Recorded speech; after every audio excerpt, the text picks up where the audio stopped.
আজ আমি ভাবলাম রাতে ডিনারের জন্য একটু আলু তরকারি বানাবো, আর সেটাই আমি কিন্তু তোমাদের সাথে শেয়ার করব। দেখো আমি ঠিক এইভাবে আলুগুলো কেটে নিয়েছি।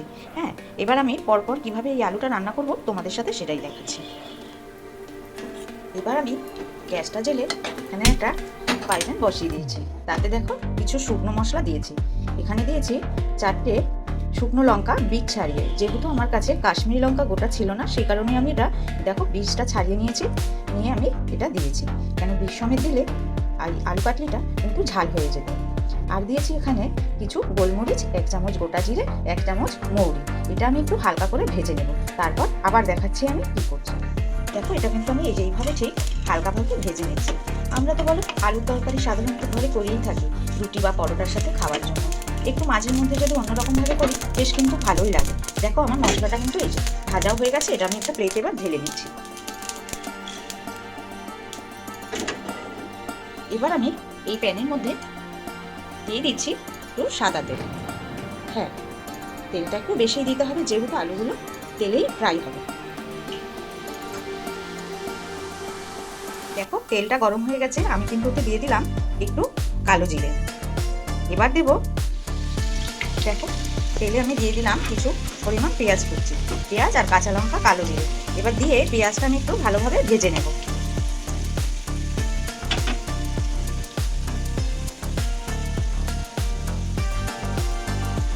তোমরাও কিন্তু এইভাবে রাতের ডিনার বলো আর সকালের জলখাবারে এইভাবে একটু আলু তরকারি করে দেখো, ভালোই লাগবে বেশ খেতে।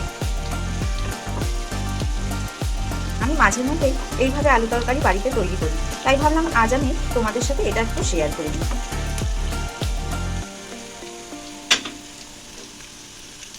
দেখো পেঁয়াজটা আমি ঠিক এইভাবে ভেজে নিচ্ছি, নিয়ে এবার আমি এতে দিয়ে দিচ্ছি একটু আদা রসুন বাটা। দেখো ঠিক একটুখানি আমি আদা রসুন বাটা দিয়ে আবার একটু নাড়াবো।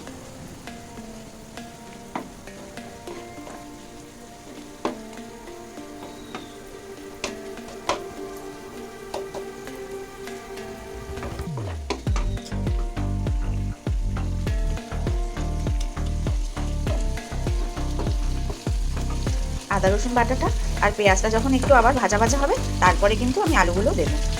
তোমাদেরকে দেখাই আলুগুলো ঠিক আমি কিভাবে কেটেছি। দেখো এই যে ঠিক এইভাবে একটু মোটা মোটা শেপ করে কাটতে হবে, পাতলা হয়ে গেলে কিন্তু আলুগুলো ভেঙে যাবে, খেতেও ভালো লাগবে না।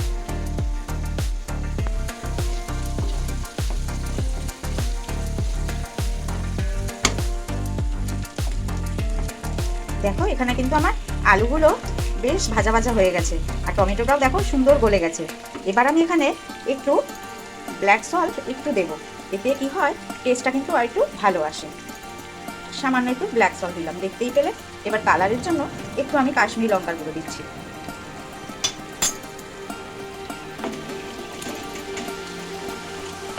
হ্যাঁ, এইগুলো তোমরা চাইলে দিতেও পারো, নাও দিতে পারো, কোনো অসুবিধা নেই।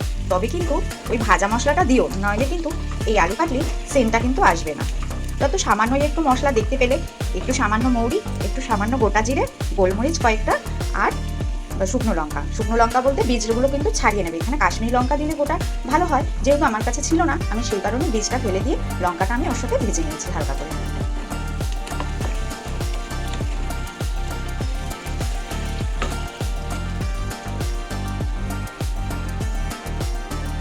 দেখো আলুগুলো কিন্তু আমার সুন্দর ভাজা ভাজা হয়ে গেছে। এবার আমি এটা একটু স্বাদ মতন মিষ্টি দেবো। আমার মনে হয় কোনো তরকারিতে যদি মিষ্টি না দিই আমি, তরকারিগুলো রান্নাগুলো যেন কোনো টেস্ট আসে না, এইরকম মনে হয়। হ্যাঁ, তোমরা যারা না মিষ্টি খাও তারা অবশ্যই দিও না, তোমাদের মতন করে তোমরা করো, কিন্তু এইভাবে করে খেয়ে দেখো একবার, সত্যিই ভালো লাগবে রুটির সাথে। দেখো এটা কিন্তু আমার রেডি। এবার আমি এতে একটু গার্নিশ করার জন্য আর একটু কাঁচা টমেটো আমি কেটে এইভাবে দিয়ে দিলাম। এটা একটু নাড়াচাড়া করে নেব, নিয়ে তারপরে এতে আমি ওই ভাজা মশলা আর ধনেপাতা কুচিটা দেবো, দিয়ে নাম। দেখো আমার কিন্তু আলু কাটলি রেডি। এবার আমি এতে দিয়ে দিচ্ছি সেই তোমাদেরকে বললাম না ভেজে রেখেছিলাম যে শুকনো খোলায় মশলাটা, সেটা। এটা কিন্তু দেখো এই যে এইভাবে পুরো কিন্তু আমি গুঁড়ো করিনি, পুরো তোমরাও কিন্তু পেস্ট করবে না, তাহলে কিন্তু ভালো লাগবে না। ঠিক এইভাবে একটু গুঁড়ো করে নেবে, নিয়ে এইভাবে একটু ভাজা মশলাটা ওপর থেকে ছড়িয়ে দেবে। এইভাবে একটু দিয়ে দিলাম, দিয়ে একটু নাড়াচাড়া করে নিচ্ছি।